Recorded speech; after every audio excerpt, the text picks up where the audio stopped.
지금 이번 시간이라고 하기 좀 그렇죠. 네, 뭐 강의를 하는 것도 아니고 악살이라는 게 있더라고요. 악살. 사실 악살이라는 거 개념은 저도 생각하지 않았는데 이게 잘 보이시는지 모르겠는데 일찍이 사주 감정 비결집이라는 책이 있는데 이게 편곡이죠. 얘를 전체를 다 보진 않았어요. 그냥 일단 그 사전처럼 참고서적으로 그때 찾아보려고 읽어보면서 이렇게 쓱 보고 있는데, 그러니까 증보판에 보면 증보 추가했다는 얘기죠. 거기 악살편이 있더라고요. 악살. 그 내용을 딱 보니까 이 편관이라는 게 이 십신, 지난번에 얘기했던 십신 중에 어떻게 보면 제일 안 좋다고 볼 수 있는 대흉살로 보는데, 편관이 재화가 없고 재화 혹 간합이 있으면 편관이 되는 건데, 그러니까 재화 혹은 간합이 있으면 편관이 되는데 이게 아니면 악살이다라는 게 아주 안 좋다는 거죠. 악살. 그래서 제가 이렇게 한번 만들어 봤어요. 이게 뭐 이런 사주가 있을지 없을지는 모르겠는데, 일단 이 일간에 이 유금은 편관이거든요. 편관에 또 이 신금이 투출했으니까 당연히 편관 격이 되겠죠. 실살격이라고도 하고.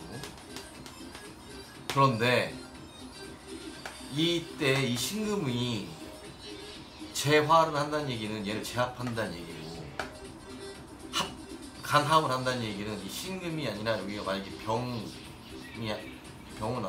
이제 있어서 병진이 됐다 이러면 병신합수가 되니까 이 편관이 없어지는 거죠. 이렇게 하거나 아니면 여기에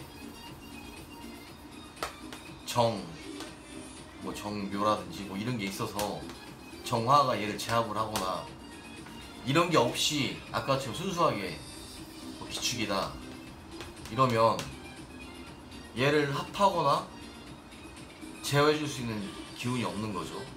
이랬을 때 이 칠살의 기운이 악살이 된다는 거예요.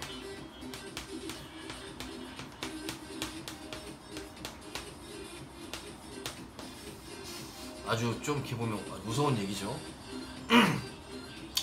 말 그대로 보통 원래 자평진전이나 이런 데는 살 막 이런 걸 무시하는데 뭐 도화살, 무슨 살, 과속살, 무슨 호염살 이런 살을 무시하고 일단 모행, 생극, 재화의 원리로만 하는데, 이쪽은 좀 살도 좀 넣긴 했더라고요. 백보다다 막 이런 거 넣는데, 어쨌든 이건 십신이니까 그런 살을 의미하는 게 아니라 이 편관이 칠살이라고도 불리고, 이게 더 안 좋다, 최악의 경우는 그걸 악살이라고 한다.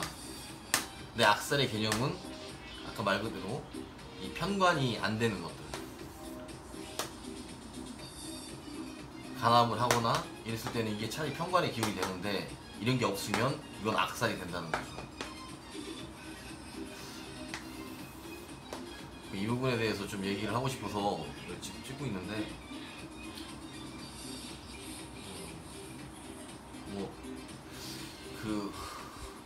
이제 여담으로 이걸 얘기한 적이 있었는지 모르겠는데, 12지지의 유래에 대해서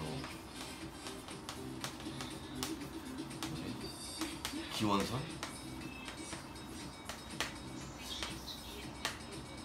첫 번째는 이제 그게 있죠. 부처설. 두 번째는 이제 농업설이 있어요. 세 번째는 시간설. 또 이렇게 보면 세 가지가 있는데, 부처설은 이제 환타지죠. 그때 뭐 고양이가 스승이고 줄을 세웠는데 쥐가 소 위에 타서 물 안 타서 자가 되고 그래서 인묘되게 됐다. 돼지가 며칠 늦게 와서 걔는 이렇게 되고, 이거는 말 그대로 동화죠. 동화, 판타지. 이 농업설은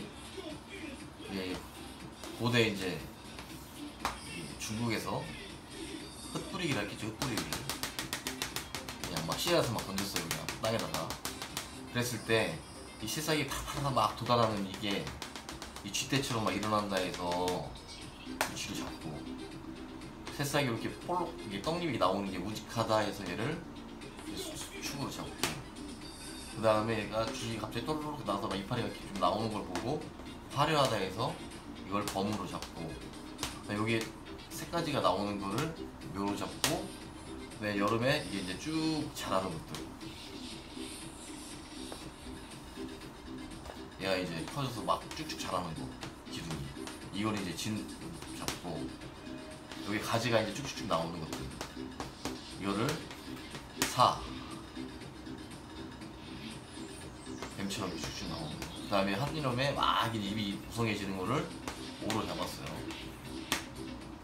그 다음에 여기에 이 셋 입가지가 또 이렇게 얀입가지가 나오는 게 있거든요. 이걸 이제 미로 보고, 그 다음에 가을에 이제 열매가 맺히는 걸 원숭이 신으로 보고, 그 다음에 유금은 더 이상의 이제 성장이 얘가 이제 멈추는 거.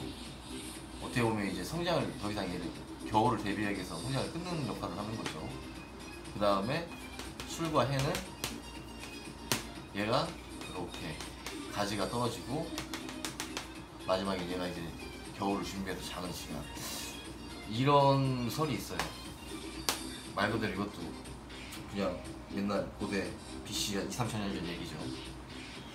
그 다음에 나온 게 이제 시간설인데, 이건 이제 왕설이나 시간 왕설. 어떻게 보면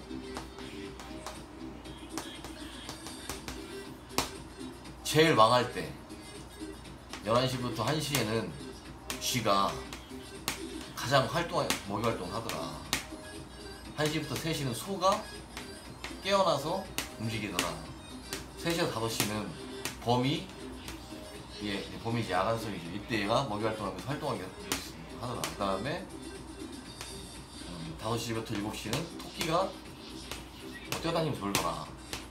7시, 8시는, 9시는 쥐인데, 이건 사실 뭐 가상의 동물이니까 이거는 좀 지켜주고, 그 다음에 9시부터 11시는 뱀이 활동을 하는데, 이 뱀은 이제 냉혈동물이다.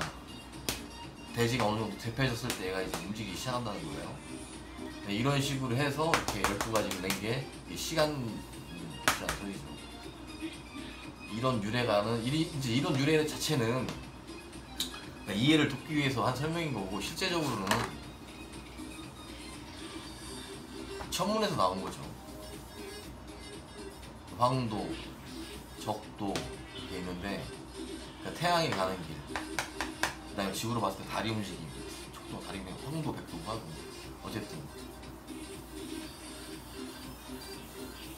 옛날 사람들은 태양이 10번 바뀐다고 보고 달은 12번 바뀐다고 이렇게 본 거예요. 그래서 여기서 12개가 나온 거죠, 달이. 근데 여기서 이제 자부터 해까지 나왔다, 이거는 아니고, 천문에 보면 묘성이 있어요. 묘성. 아마 묘성인가? 일단 묘성이 하나 있는데, 거기서 이렇게 천문의 그 별들 중에서 딱 방위를 찍어서 아마 나왔을 거예요. 저도 이건 정확하게 지금 찾아보지 않아서 잘 모르겠는데, 그런 걸로 알고 있어요. 유성, 묘성 막 이런 게 있는데, 그 방위가 다 정해져 있거든요. 그 1646개의 별인가? 1460몇 개인가? 정확히 기억이 안 나는데, 어쨌든 그 천상일체 분야지를 보면 그 당시에 육안으로서 관찰할 수 있는 별들 1600몇 개, 43개인가? 아니, 이쪽 주북 쪽은 항상 볼 수 있는 별들. 그 다음에 이렇게 해서 동방의 별들 7수씩 있는 거죠. 칠수, 서원수, 남한수, 북한수 이렇게 있는데, 이 한 수가, 전 처음에 이 7수라는 게 7개의 별인 줄 알았어요. 어렸을 때 수수라고 하니까. 근데 그게 아니라 한 수가 또 하나의 별자리를 이루고 있어요. 이렇게. 그래서 이걸 또 여기에는 또 자미원, 해미원, 천시원 뭐 이런 식으로 있고, 그 중에 이제 북극성이 있고, 여기에서 어쨌든 다 나온 거죠. 실제적으로 그 천간 지진도 여기서 나온 거고 한글도 여기서 나온 거고 한글이 음양 오행이 여기서 나왔으니까 음양 오행을 가지고 한글을 만든 거니까 28수를 보고 지난번에도 얘기했듯이 한글 28개를 만든 거고 28자를 그냥 간단하게 이제 이런 유래가 있다는 거. 그 다음에 이거는 제가 그 좀 기억이 났던 게 이 하늘에 오성이 빛을 발해서 이게 천문이 됐는데 이 빛들이 산천을 타고 올라서 산과 혀를 흐르겠죠. 이렇게 이게 이제 풍수가 되고 여기에서 이제 태어나면 이 인간이 이제 명리를 받는 거죠. 그 다음에 이 인간 내부로 들어가면 이제 이게 한의학이 되는 거고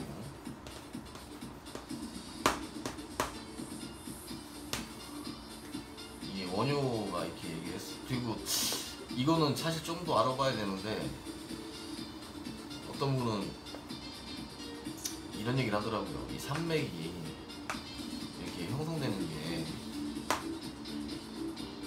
이 별들의 이 인력, 이 상호작용 때문에 얘가 이렇게 나오는 거다. 이런 식으로. 이게 좀 과학적으로 확실히 입증되는지는 모르겠는데 이게 어떻게 보면 이 풍수 쪽에서는 목성과 토성을 이렇게 주기로 봐서 20년씩 9번이 바뀐다 해서 180년을 주기로 해서 땅의 지지 변화가 온다고 하는데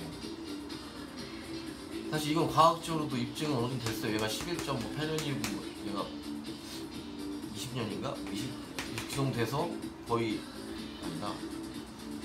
어쨌든 20년마다 한 번씩 얘네들이 이렇게 겹칠 때가 있어요. 이렇게 지구랑 이렇게 이런 식으로 이렇게 있대요. 이거는 저도 풍수를 뭐 정확하게 이런 쪽을 공부를 하는 거서 그냥 수박 겉핥기로만 봐서 잘 모르겠는데 정확히 보면 이게 11.8년하고 그 다음에 8년인가? 한 20년마다 한 번씩 얘네들이 이렇게 보면 이때는 지구가 많은 변화를 겪는다는 거죠. 얘 그 인력 때문에. 또 돌다 보면 또 한 번씩 20년마다 얘네들이 한 번씩 이렇게 만난다는 거죠. 돌다가. 그래서 이름부터 구분까지가 있다. 이거는 이 마방진이라고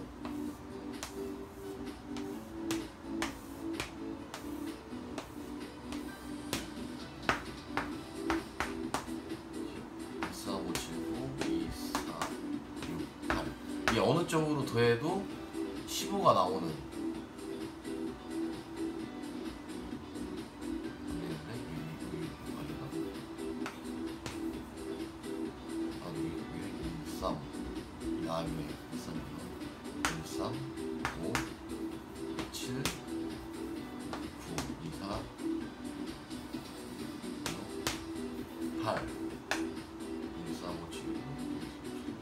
그러면 이렇게 더하면 15 이렇게 더하면 15 이렇게 더해도 15 이렇게 더해도 15 다 15가 나오죠.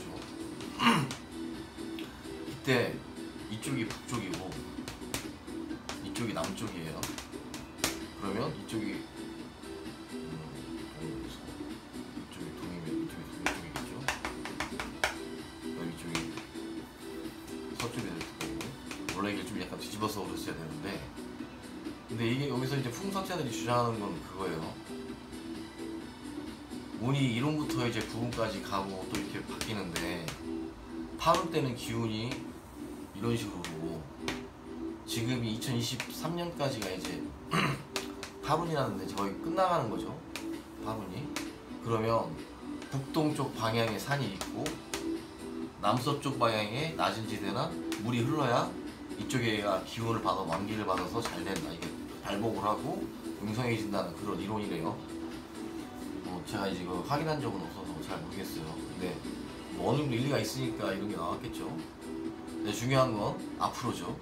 2024년부터는 구운이 되는데 구운은 방향이 이렇게 흐른다는 거예요. 남쪽에서 북쪽으로. 그렇다면 남쪽에는 산이 이렇게 있고